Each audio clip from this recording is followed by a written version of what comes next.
An unknown woman called me and said, "Do you know that I'm pregnant by your husband? He's been living with me for a year." My husband was sitting right next to me. I listened in silence when I hung up. I did something that changed everything. Good day, dear listeners. It's Briella again. I'm glad you're here with me. Please like this video and listen to my story till the end and let me know which city you're listening from. That way I can see how far my story has traveled. I used to think I was one of the lucky ones. That sounds naive now. And maybe it was. But when you're inside a life that looks right from every angle, it's easy to stop questioning it. Daniel and I had been married for 9 years. We lived in a pale yellow house on Elmcrest Drive in a suburb of Columbus, Ohio, with a porch we refinished together the summer after our wedding and a kitchen that always smelled like coffee. We had a joint business, a small event planning company I'd built from scratch and he'd joined 4 years in. We had a routine. We had, I believed, a marriage. I was 36, he was 39. We didn't have children. That had been a quiet grief between us for years. Something we'd stopped discussing the way you stop pressing on a bruise. Other than that, I thought we were fine. I thought fine was enough. Looking back, the first signal came 8 months before that phone call. I just didn't know how to read it yet. It was a Tuesday in October. Daniel came home 40 minutes later than usual, which wasn't remarkable on its own. He traveled for work sometimes, had client dinners, stayed late. But that night he was quieter than normal. Not tired quiet, careful quiet. He kissed me on the cheek in the kitchen, poured himself a glass of water, and went straight to the bedroom to change. He left his phone face down on the counter. He never did that. He was the kind of man who kept his phone in his pocket like a third hand. I didn't say anything. I made dinner. We ate. He watched television. I told myself I was being paranoid. But paranoia, I've learned, is sometimes just pattern recognition without enough data yet. Over the following months, I collected data without meaning to. The way he angled his laptop screen away from me. The new habit of showering immediately when he got home, before we even spoke. A weekend conference in Cincinnati that he mentioned only 3 days before. Conferences in our industry were planned months in advance. A credit card statement I saw by accident in February with a charge from a restaurant I'd never heard of. In a neighborhood neither of us had reason to visit. $187 for 2 people on a Wednesday night. I brought it up once, casually, the way you test ice before stepping onto a frozen lake. "What's Arlo's kitchen?" I asked, handing him the statement. He didn't hesitate. "Client dinner. The Harrington account. I told you about them." He handed it back without looking at me. Maybe he had mentioned them. I couldn't remember. That uncertainty, that deliberate fogginess he seemed to cultivate in me, was its own kind of weapon, though I didn't understand that yet. By March, I had started sleeping differently. Not badly exactly, but lightly, the way animals sleep when something in the air has changed. I started noticing the shape of his absences rather than just their surface. And then came April 14th. It was a Saturday evening. We were sitting in the living room after dinner. Daniel on the couch with his book, me in the armchair by the window with a glass of wine and a client proposal I was half reading. The lamp beside me was on. The room was warm. It looked, from the outside, like a perfectly ordinary married evening. My phone rang. Unknown number. I almost didn't answer. I nearly let it go to voicemail the way I did with most unknown calls. But something, I still can't explain what, made me pick up. "Hello?" The voice on the other end was young, controlled but only barely, like someone who had rehearsed this call many times and was now realizing the rehearsal hadn't been enough. "Is this Claire Mercer?" she asked. "Yes, who is this?" A pause. Then, "My name is Megan. I think we need to talk." Another pause, shorter. "I'm pregnant, and the baby is Daniel's. He's been living with me at my apartment, on and off for almost a year. I thought you should know." The room didn't spin. I didn't gasp. I didn't drop the phone. I sat completely still in my armchair by the lamp, and I looked across the room at my husband, who was holding his book with both hands, his eyes moving across the page at a perfectly steady pace. And I understood, with a clarity that was almost physical, that he already knew this call was coming. I said, "Thank you for telling me." And I ended the call. Daniel turned a page. I set my phone face down on the arm of the chair, the same way he left his phone on the kitchen counter that first Tuesday in October, and I looked at the window where my own reflection looked back at me in the dark glass. I didn't say a word, and neither did he. That silence was the last normal moment of my marriage. Everything that came after, I chose. I didn't sleep that night. Not because I was crying. I wasn't, not yet. But because my mind had shifted into a mode I barely recognized. Cold, systematic, almost clinical. I lay beside Daniel in our bed, listening to his breathing, slow into sleep, with an ease that made my stomach turn, and I began to think. That was the thing about that night that surprised me most. I'd always assumed that if something like this happened, if I ever discovered a betrayal of this magnitude, I would fall apart. Weep. Rage. Throw things. I'd seen it in movies, read it in books. The hysterical wife, undone. But lying there in the dark at 1 a.m, I didn't feel hysterical. I felt like I was standing at the edge of a very tall building, looking down, calculating the distance with perfect clarity. Who was I exactly in this situation? What did I have? What could I lose? I started with the facts. We had been married 9 years. Ohio is an equitable distribution state. Not community property, but close enough that a 9-year marriage would likely result in a near-equal split of marital assets. Our house on Elmcrest Drive was worth approximately $420,000. We had $180,000 left on the mortgage. The event planning business, Meridian Events, which I had founded 6 years before Daniel joined, was registered solely in my name.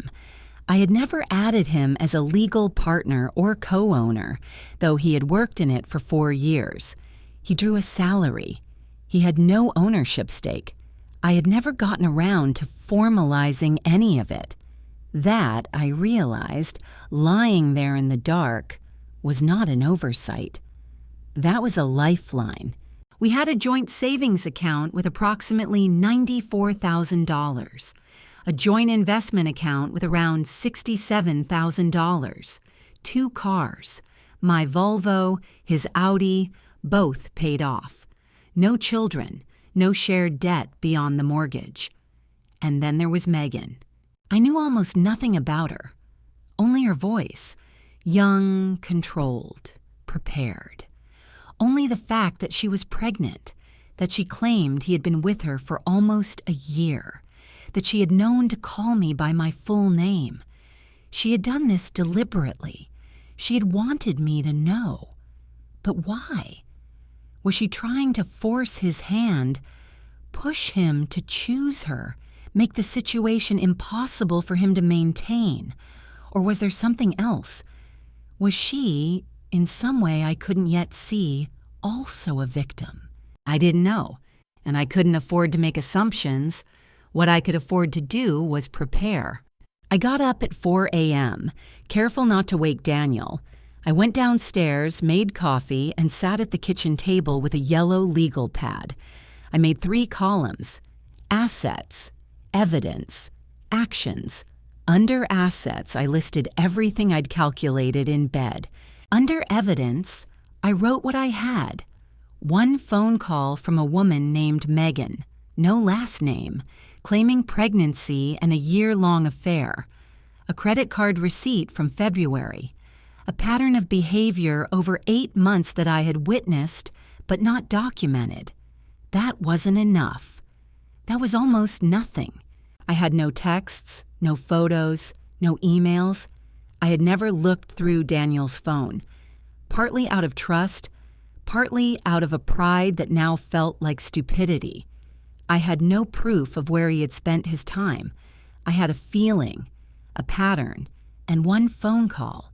A feeling and a phone call would not protect me in a divorce proceeding. They would not give me leverage.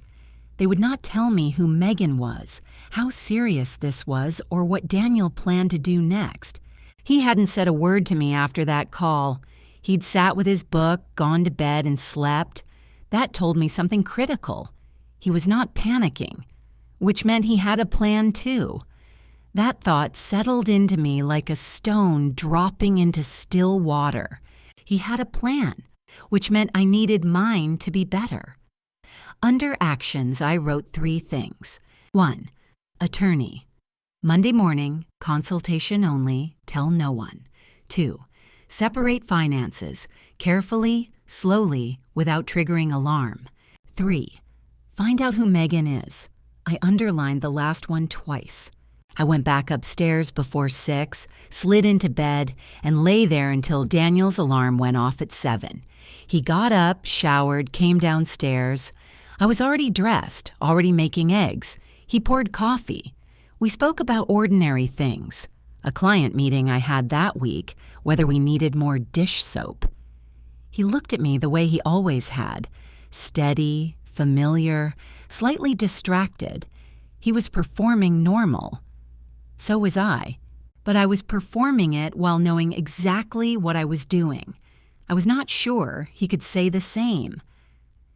That Monday, I drove 40 minutes to a family law attorney named Sandra Okafor, whose name I'd found by searching on my phone's private browsing mode, connected to my cellular data rather than our home Wi-Fi. I paid for the consultation in cash, $200 from my personal gym envelope, money I'd been setting aside for years without thinking much about it. Sandra was in her late 40s, calm and precise, with the manner of someone who had heard every variation of this story and would hear it again. She asked me questions. I answered them. When I finished, she looked at her notes and said, "The business registration is the most important thing here. If it's solely in your name and he has no documented ownership stake, that asset may be protected. But I want to be honest with you. If he claims he contributed to its growth significantly, he may argue for a share of appreciated value. How do I prevent that?" I asked. She looked at me carefully. "You document everything. You get records of the business's financials from before he joined. You establish the timeline." I nodded. "And Mrs. Mercer," she said, "don't move any money yet. Don't change anything he can see. Give me 2 weeks to review your situation fully, and in the meantime—" She paused. "Try to find out who this woman is." I told her I was already working on it. I drove home the long way, past neighborhoods I didn't know, past strangers living their ordinary lives. I thought about the yellow house on Elm Crest Drive waiting for me. I thought about 9 years. I thought, he chose this. I didn't. And I walked back through the door of my own home and smiled at my husband. The first thing I did, officially, was hire a private investigator. Sandra had given me a name, Marcus Webb, a former Columbus PD detective who now ran a small firm out of a strip mall office on the east side. I met him on a Wednesday afternoon, told my assistant I had a vendor appointment. Marcus was 50-something, heavy-set, with the unhurried manner of someone who was never surprised by anything. "How long has this been going on?" he asked. "She told me a year," I said, "but I think longer." He nodded like that was a perfectly ordinary thing to hear. "I'll need 2 weeks minimum, possibly 3. Do you want addresses, identity, documentation of contact? Or do you want everything?" "Everything," I said. I paid the retainer in cash. I had been quietly withdrawing small amounts from my personal account, amounts below the threshold that would generate any notification or flag. Nothing dramatic. Never more than $300 at a time over 2 weeks. It required planning, and planning, I was discovering, was something I was very good at. At home, Daniel remained the same. Steady, familiar, slightly distracted. He was a good actor. Or perhaps he simply didn't think I knew enough to be dangerous yet. Either way, he seemed to feel secure. I let him feel secure. But small things were shifting. He started taking his phone to the bathroom with him. He hadn't done that before the call. Twice in 1 week, he stayed in the car in the driveway for 10 minutes before coming inside. Once, I walked into the kitchen and he set his phone face down mid-sentence and smiled at me without missing a beat, as if that were completely natural. He knew something had changed. He just didn't know what I'd done about it. The confirmation came faster than I expected. 11 days after I'd hired Marcus, he called me on my cell while I was driving to a venue consultation. "I have what you need," he said. "Can you come in this afternoon?" I rearranged 2 appointments and drove to his office by 3 o'clock. He laid a folder on the desk between us. Inside, photographs printed clearly on matte paper, printed receipts, a 2-page written summary. Her full name was Megan Holloway. She was 28 years old. She lived in a 1-bedroom apartment in the Short North neighborhood, 14 minutes from our house. She worked as a marketing coordinator for a mid-sized tech company downtown. She'd lived at that address for 18 months. The photographs showed Daniel at her building, entering, leaving, carrying groceries once, in the early morning on a Tuesday when he had told me he had an early site visit. There were 11 documented instances over the 2 weeks of observation. 11 times he had been at her apartment when he told me, or implied, he was somewhere else. And then Marcus turned to the second photograph in the second set, and I sat very still. It was Daniel and Megan outside a coffee shop in Italian Village on a Sunday morning.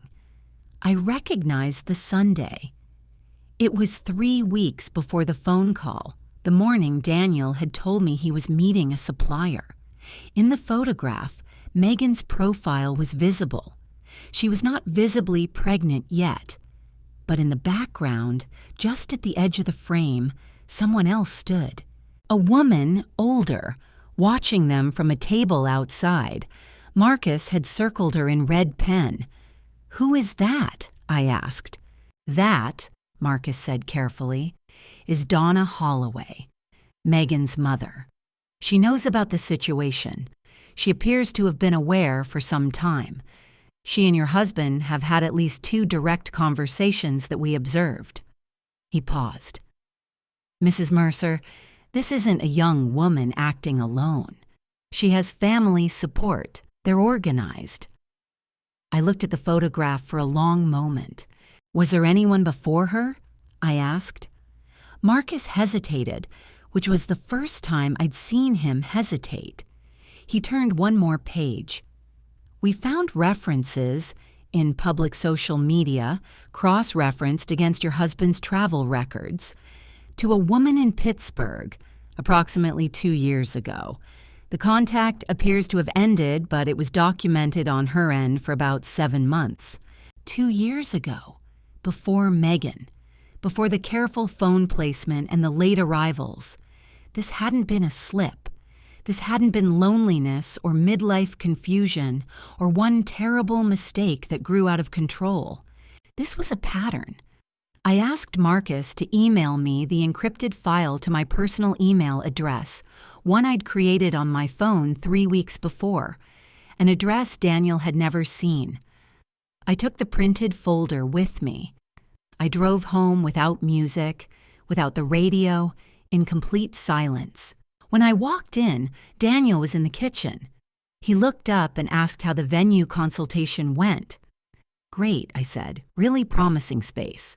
I went upstairs, put the folder in the bottom of my winter coat box in the back of the closet, and came back down to make dinner. That night, I was completely calm. Not the brittle calm of someone suppressing panic, but the settled calm of someone who has finally seen the whole board and understands, at last, which pieces are hers. He had a pattern. He had a pregnant woman. He had a plan. And I had evidence. There was no going back now. Not for either of us. But only one of us knew that yet. I filed for divorce on a Thursday morning in May. Sandra had prepared everything over the preceding 3 weeks.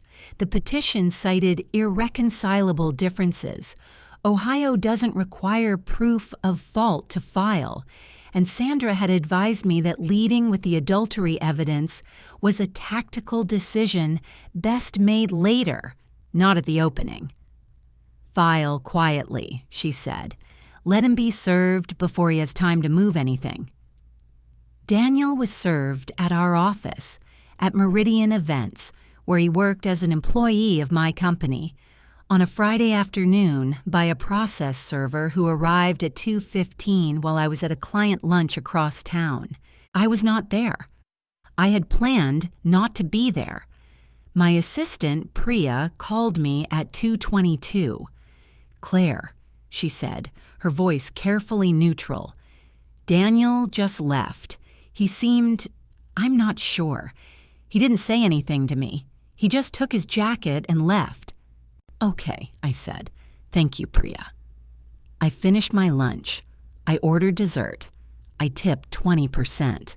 By the time I drove back to the office, there were 4 missed calls from Daniel on my phone and 1 text. "We need to talk now," I texted back. "Please contact my attorney. Her information is in the paperwork." What followed was not quiet. That evening, Daniel came home. I had half expected him not to, half expected him to go directly to Megan's, and he was not performing calm anymore. He was furious. Not the hot, explosive fury of someone caught off guard, but the cold, pressurized fury of someone who feels a situation slipping from his control. "You could have talked to me," he said. "You could have—" "I knew everything I needed to know," I said. I was standing by the kitchen counter. I had chosen to stand rather than sit deliberately. "I gave you the evening of April 14th to tell me the truth. You turned a page in your book." He stared at me. "I know about Megan Holloway," I said. "I know about her mother. I know about the woman in Pittsburgh." I let that land for 2 full seconds. "My attorney has the documentation." The color left his face. He left that night. He took a bag and he left, and I stood in the kitchen and listened to his car back out of the driveway, and then I sat down on the floor. Just for a moment, just because my legs needed a rest, and breathed. Good, I thought. Good. But that was not the end of it. Not even close. 3 days later, I received a call from a number I didn't recognize. It was Donna Holloway, Megan's mother. She'd found my number somehow. Her voice was nothing like her daughter's. It was assured, practiced, with the texture of someone accustomed to negotiating from a position of manufactured strength. "I think we should have a conversation," she said, woman to woman. "I don't have anything to discuss with you," I said. "I think you do." A pause. Calculated. "Megan is carrying your husband's child. That child is going to need support, a great deal of it. And Daniel has told us about the business, about your assets, about what's fair." The word fair in her mouth sounded like a warning. "What exactly are you suggesting?" I asked. "I'm suggesting," she said carefully, "that a cooperative settlement, one that takes into account Megan's situation and the child's needs, would be better for everyone, including you, especially you. Because if you choose to make this adversarial, we have documentation of our own, conversations, records, things that might be relevant to certain business relationships. There it was. They were threatening me. Vaguely, carefully, deniably, but threatening me. They had something or claimed to have something that they believed could damage my business or my legal position, and they wanted me to feel it. I let the silence sit for exactly 4 seconds. "Mrs. Holloway," I said, "everything you've just said has been noted. My attorney will be in touch. Do not contact me again directly." I ended the call and dialed Sandra immediately. Sandra listened to my summary without interruption. When I finished, she said, "That call could constitute attempted intimidation. Did you record it?" "Ohio is a one-party consent state," I said. "Yes, I recorded it." Another pause. "Good," Sandra said. "Very good, Claire." We met the next morning. Sandra reviewed the recording, had it transcribed, and added it to the file. She sent a formal cease and desist letter to Donna Holloway within 48 hours, referencing the call explicitly and making clear that any further contact with me outside of formal legal channels would be treated as harassment. The call stopped. Daniel, through his attorney, made an initial settlement proposal that would have given him a share of Meridian Events based on his 4 years of contribution to its growth. Sandra rejected it with a detailed counterbrief that laid out the business's founding timeline, my sole ownership registration, and the salary record showing his status as an employee, not a partner. His attorney pushed back. Sandra pushed harder. By the end of that first month, I was exhausted in a way I hadn't expected. Not emotionally broken, but physically wrung out, the way you feel after carrying something heavy for a very long time. Sandra noticed it. "Take a few days," she said at the end of one of our meetings. "Nothing is moving in the next week. Take a breath." I drove to a small lake house my college friend Renata owned in rural Michigan. 3 hours north, no signal on the main road, nothing but pine trees and water and the sound of wind. I stayed 4 days. I slept deeply for the first time in weeks. I cooked simple meals. I sat on the dock in the evenings and watched the sun go down. I didn't think about Daniel. I didn't think about Megan or her mother. I thought about what I wanted my life to look like. And for the first time in months, perhaps longer, I could see it clearly. I came back from Michigan on a Sunday evening, and the house on Elm Crest Drive felt different. Not emptier. Daniel's presence had always been quieter than I'd realized, more absence than presence even when he was there.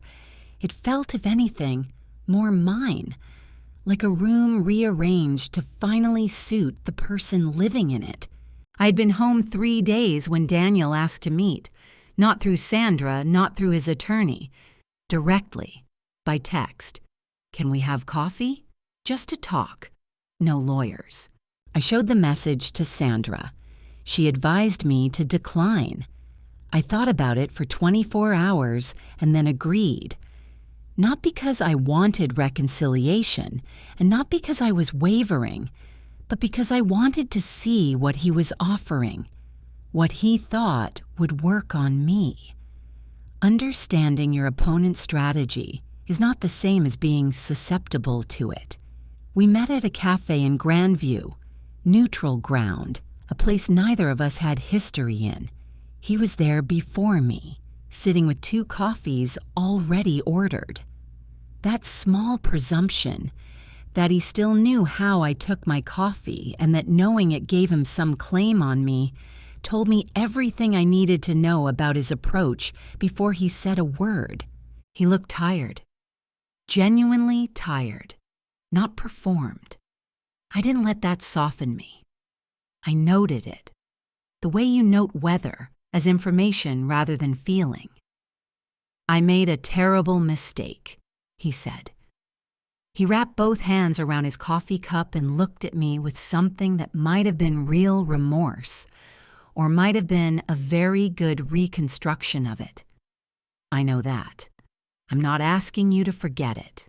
I'm asking if there's any part of you that wants to try. Try what? I said. He blinked, as if the question surprised him. Try to save our marriage. She's having the baby, Claire. I know that's enormous, but it doesn't have to be the end of us. Other couples have gotten through. Daniel. My voice was even. Not cold, not warm, simply level. What would that look like to you? Me, at home. Megan, with your child in a one-bedroom in Short North. You going back and forth. Is that what you're describing? He didn't answer. Because I want to understand, I said, what you're actually asking me to accept. Not the softened version, the real one. He looked at the table. The coffees sat between us, cooling. She's keeping the baby, he finally said quietly. I'm going to be in that child's life, but that doesn't mean us has to be over. I thought about a word Sandra had used in one of our early meetings, leverage. I thought about the folder in my coat box. I thought about Pittsburgh. I spent 9 years building a life with you, I said, and a business and a house, and I believed, genuinely, that you were building them with me. I looked at him directly. You weren't. You were building a parallel life and letting me believe I was at the center of yours. I paused. I can't live in the life you're describing, but more than that, I don't want to. He was quiet for a long moment. Then, what do you want, Claire? I want a fair settlement, I said. I want the house or its full equity value. I want Meridian Events to remain entirely mine without contest. I want this to be finished by fall. His expression shifted. Something tightened behind his eyes. This was not what he had come here for. He had come here to offer reconciliation as a way of forestalling the divorce, and I had walked past it without slowing down. That's not a conversation, he said. That's a list of demands. Yes, I said. I stood up, picked up my bag, and left my coffee untouched.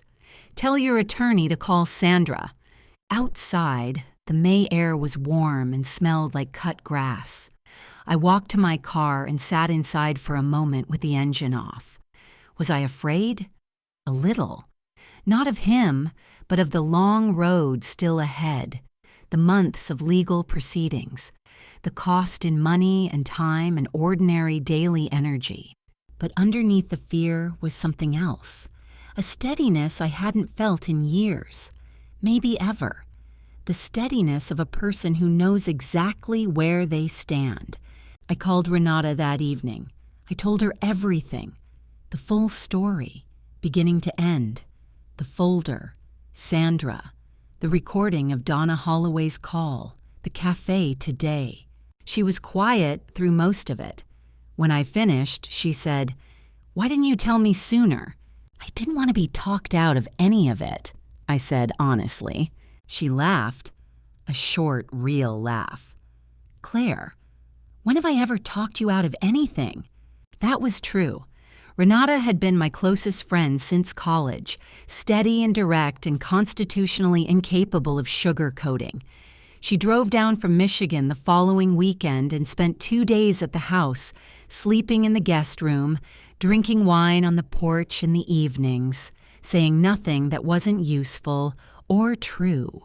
She also helped me call my sister, Diane, who lived in Portland and whom I had avoided telling because Diane and Daniel had always gotten along, and I hadn't known whose side she would take. Diane, it turned out, did not take sides. She drove in from Portland. By the end of May, I had my attorney, my investigator's file, a recorded threat, and 2 women who sat on my porch and listened and did not tell me to be smaller or softer or more forgiving than I had any reason to be. That, I learned, is not a small thing. It is, in fact, the whole thing. It was a Tuesday evening in early June when they came to the house. I say they because Megan was not alone. She arrived with her mother and they knocked on the front door of my house, the pale yellow house on Elm Crest Drive, the one I had refinished the porch of the summer after my wedding, at 6:45 in the evening, unannounced. I opened the door because I had seen the car from the upstairs window and I wanted to know what they thought they were doing. Megan was visibly pregnant now. 5, maybe 5.5 months. She was pretty in a careful way. Blonde, structured, the kind of face that had probably been used to a great deal of accommodation from the world. She was wearing a white linen top, and she had her hands folded in front of her in a posture that was either naturally graceful or deliberately designed to center the pregnancy in my field of vision. Her mother stood slightly behind her, taller, harder-faced, wearing the expression of someone who had walked into many rooms prepared to dominate them. "Claire," Megan said. Her voice was softer than it had been on the phone in April.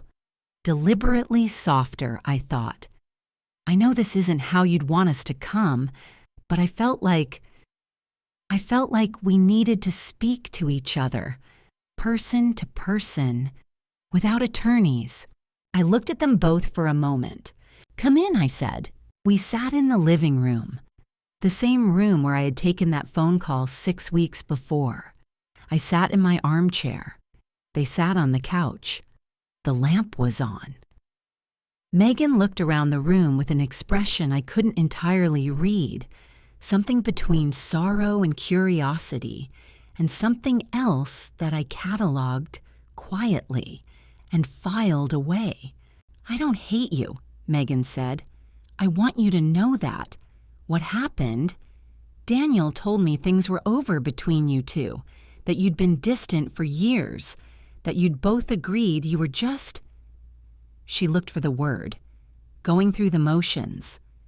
I let her finish. "I know now that wasn't true," she said, "or not the whole truth, and I'm sorry for my part in that." It was a well-constructed apology. It acknowledged fault just enough while distributing it evenly, and it rested on the premise that I might feel moved by her sincerity to become more reasonable, to slow the legal process, to perhaps settle in a way that served her better. "I appreciate that," I said. My voice was even. "Is that what you came to say?" Donna leaned forward. The warmth in the room shifted. "We came," Donna said, "because we think the current trajectory is going to hurt everyone, including you. A long divorce proceeding means legal fees, public filings, time. We know Daniel's attorney is preparing a counterclaim regarding the business. A prolonged fight over Meridian events could take years and cost you both enormously." She paused, the pause of someone who has timed it to feel like concern. "We're asking you to consider a mediated settlement, something that protects the child's future, something that lets everyone move on." There it was, the same threat as before, softer this time, wrapped in linen and folded hands, and the word everyone. "A mediated settlement," I said. "That includes what exactly?" "Ongoing support," Donna said, "and an acknowledgement of Daniel's contribution to the business." "He was an employee," I said. "He drew a salary. There was never any ownership agreement." "There was never a formal one," Donna said. "But 4 years of contribution to a growing company. A judge might see that differently." I looked at her. I thought of Marcus Webb and his careful photographs. I thought of Sandra's counterbrief and Daniel's salary records going back 4 years. I thought of Donna's own voice on my recorded phone, delivered 14 days ago, and now sitting in Sandra's case file.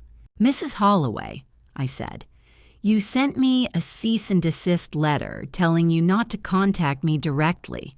You're in my home talking to me directly. I'm going to ask you both to leave." Megan's composure cracked, just briefly. A flicker of something. Frustration, maybe real emotion, maybe just miscalculation. Claire, we're trying to... I understand what you're trying to do, I said. I stood up. And I understand that you believe coming here in person, with Megan's pregnancy visible and her voice soft, would make me more likely to negotiate outside my attorney's guidance. I want you to know that it has had the opposite effect. Donna stood, her mask, the reasonable, woman-to-woman, we're all in this together mask, slipped. What was underneath it was harder and less patient. You're making a mistake, she said. Daniel has options. We have information. If this goes to court, everything comes out, including things about your business, your finances, your relationship, things that could be presented in ways you wouldn't prefer. I look forward to the court date, I said, and opened the front door. They left. I watched the car back out of my driveway, the same driveway Daniel had backed out of 3 weeks before, and I closed the door. Then I sat down on the hallway floor, just for a moment. My hands were trembling slightly, not visibly, but I could feel it, the fine vibration under the surface, the body's honest reaction to being threatened in your own home. I was afraid. I would be lying if I said I wasn't. Donna Holloway was not a stupid woman.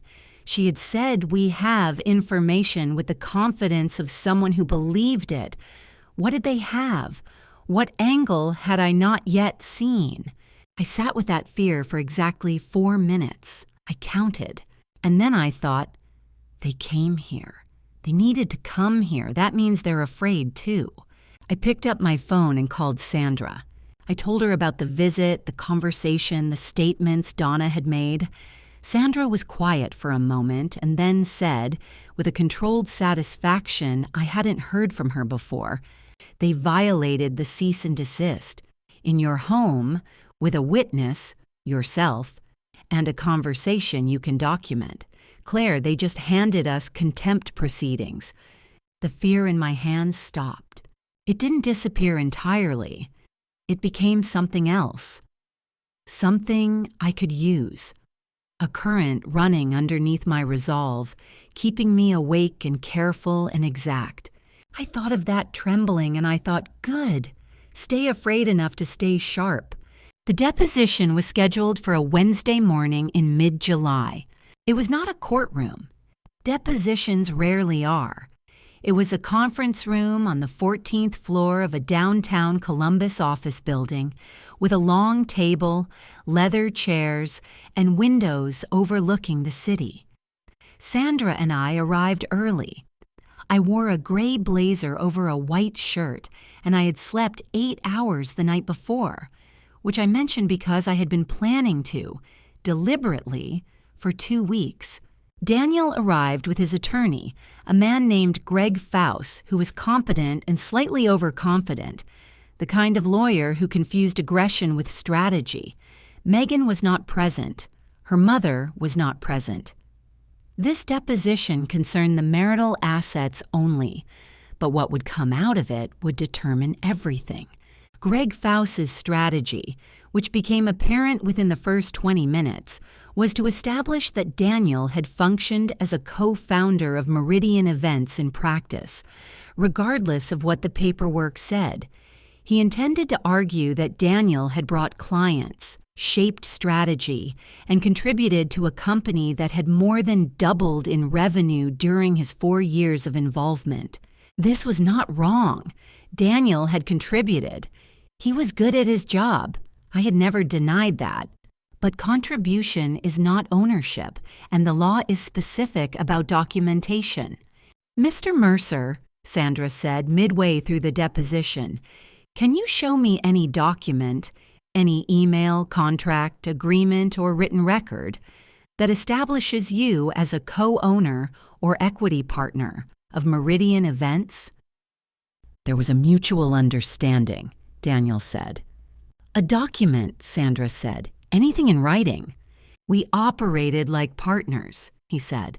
Everyone in the business knew Mr. Mercer.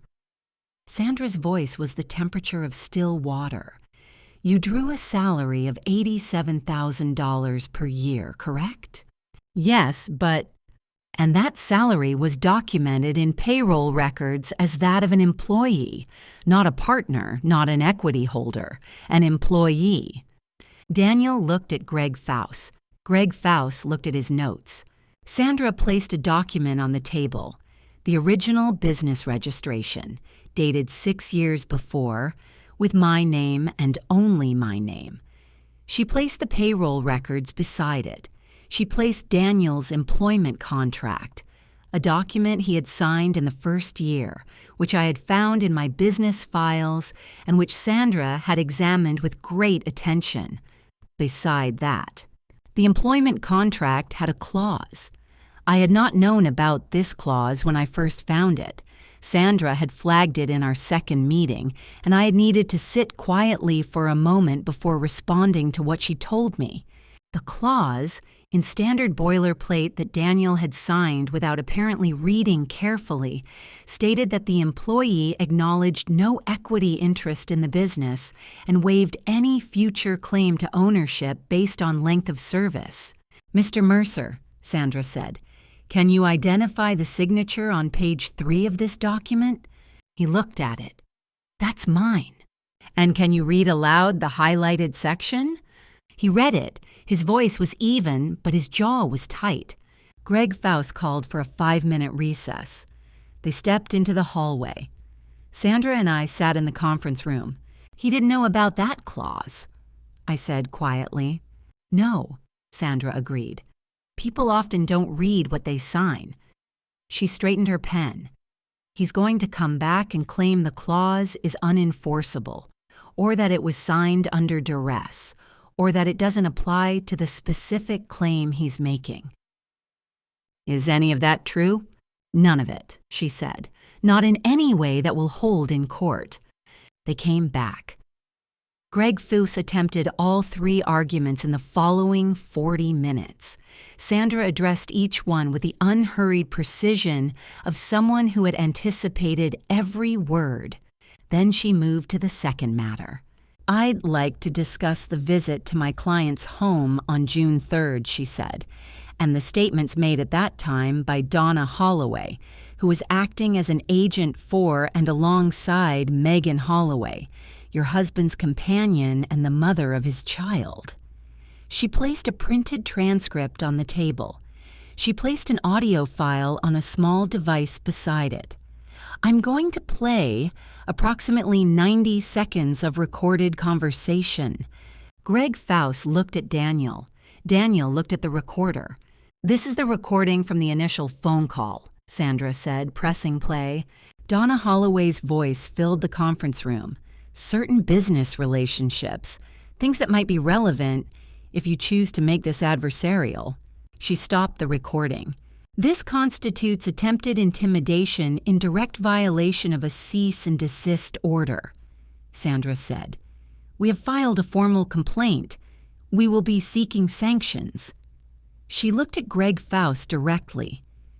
"I'd encourage your client to consider whether he wants to continue pursuing the business counterclaim in light of how that proceeding will look alongside this recording." The room was very quiet. Daniel turned to look at me, really look at me for the first time during the entire deposition. Something moved across his face that I had not seen before. It was not remorse exactly, it was closer to recognition, the look of someone who has realized too late that they entirely misjudged who they were dealing with. I looked back at him. I held it for 3 seconds. Then I looked away. Greg Faust called another recess.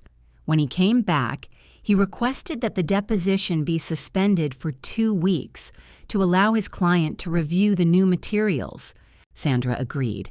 She gathered her documents calmly, the way someone gathers a hand of cards they know has already won. On the way down in the elevator, I looked at my own reflection in the polished metal doors and thought, there it is. Not triumph exactly. Something quieter. The feeling of a door closing on a room you'll never have to enter again. The settlement was signed on a Friday afternoon in late September. It had taken 14 weeks from the deposition to reach this point. 14 weeks of motions, counter-filings, one aborted mediation session, and the formal complaint against Donna Holloway, which had resulted in a sanctions hearing that Greg Faust had worked frantically to prevent and failed. Sandra had been right about the employment contract clause. Daniel's attorneys had made 3 attempts to challenge it, and all 3 had been dismissed. The counterclaim regarding Meridian Events was withdrawn entirely in August after the sanctions hearing, when it became clear that pursuing it alongside the cease and desist violation would make Daniel's position in the overall divorce proceedings considerably worse. Greg Faust, to his credit, was a pragmatic man when he needed to be. He advised Daniel to cut his losses on the business. Daniel cut his losses. The settlement gave me the following: Meridian Events in full, sole ownership, no encumbrance, no future claim. The house on Elmcrest Drive, or rather, its full equity value, $238,000 after the remaining mortgage, which Daniel agreed to refinance solely in his name within 90 days, vacating any shared claim on the property. My Volvo, my personal savings account. The investment account split 60-40 in my favor, accounting for the disparity in our respective contributions to it over the marriage. Daniel received his Audi, his retirement accounts, 40% of the investment account, and the responsibility for his own legal fees, which had been considerable. He received nothing from the business, not $1 of its assessed value, not one share of its client list or its contracts, or the name I had built over 6 years before he ever walked through its door. Sandra called me when the signed documents arrived at her office. "It's done," she said. I was at the office, at Meridian Events, where I was reviewing proposals for a corporate retreat in November. Priya was at her desk across the room. "Thank you," I said, "for everything." "You did the work," Sandra said. "I just made sure the paperwork reflected it." I ended the call. I sat for a moment. Priya looked up. "Good news?" she asked. "Yes," I said. "Very good news." I didn't elaborate, and Priya, who was discreet and had been with me long enough to understand when not to ask, nodded and went back to her screen. I sent Sandra a handwritten thank you card. I sent Marcus Webb a bottle of whiskey, because Marcus Webb had given me information that had changed everything, and he deserved something real for it. And then, on the Saturday after the settlement was signed, I drove to Elmcrest Drive. I parked in the driveway. I sat in the car and I looked at the pale yellow house. Daniel had already moved out. He had moved to a rental in Clintonville in June, after it became clear that neither of us would be using the house as a negotiating chip. He had taken his things over the course of 2 weekday visits while I was at work, taking only what was clearly his. The porch was still there, the one we had refinished together the summer after our wedding. It needed a new coat of paint. I had already bought the paint, a slightly deeper yellow than before, warmer, closer to what I had originally wanted and had deferred to Daniel's preference on. I got out of the car. I walked up to the porch and sat on the top step. The afternoon light was good. September light, that particular Ohio gold that makes everything look like it belongs on a postcard. The neighborhood was quiet. A neighbor's dog barked once and then stopped. I thought about Megan Holloway and her mother. I thought about Daniel in his rental in Clintonville, building a new ordinary life around a complication he had created and would now live with for the next 18 years. I thought about the woman in Pittsburgh, whoever she was, who'd made her own decisions about what to do and what to keep. I thought about 9 years and what they had been and what they had actually been. Then I stopped thinking about all of it. I went inside, changed into old clothes, and spent the rest of the afternoon on the porch with a brush and a can of paint, the color of warm honey. This is mine, I thought, drawing the brush along the wood. This has always been mine. I painted until the light was gone.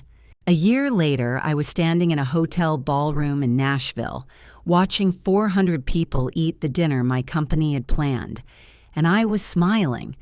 Not because I had to, but because I couldn't quite help it.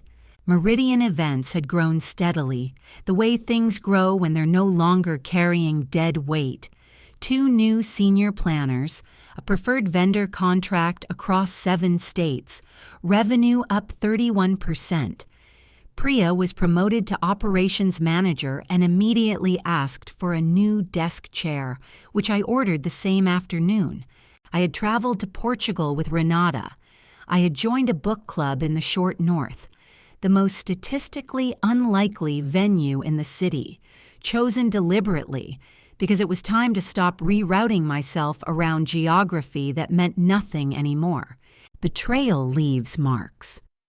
There were still mornings when I felt for a few seconds the weight of what had been done, but I had learned to live inside my own life rather than alongside it.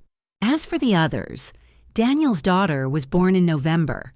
He was working at a lower level for a competitor, still renting. Megan had left her job. Donna Holloway had contacted several of my clients, hoping I was still destabilized.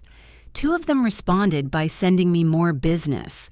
One said, "We've worked with you for 3 years, and we know who you are." I kept that email in a folder labeled Keep. Renata visited in October. We sat on the honey gold porch with wine as the evening settled around us. "You seem different," she said.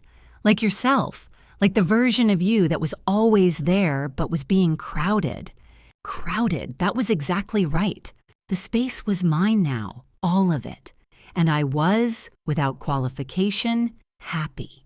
That phone call, the one from a stranger who told me my husband was living a double life, was the most painful thing I had ever received, and the most useful. Here's what I learned. Betrayal only has the power you haven't yet decided to take back. I didn't win because I was lucky. I won because I was prepared. I documented. I stayed quiet when noise would have cost me. I chose strategy over grief. Not instead of grief, but before it. What would you have done? If this story meant something to you, leave a comment. Share it with someone who needs to hear it. And thank you, truly, for listening to the end.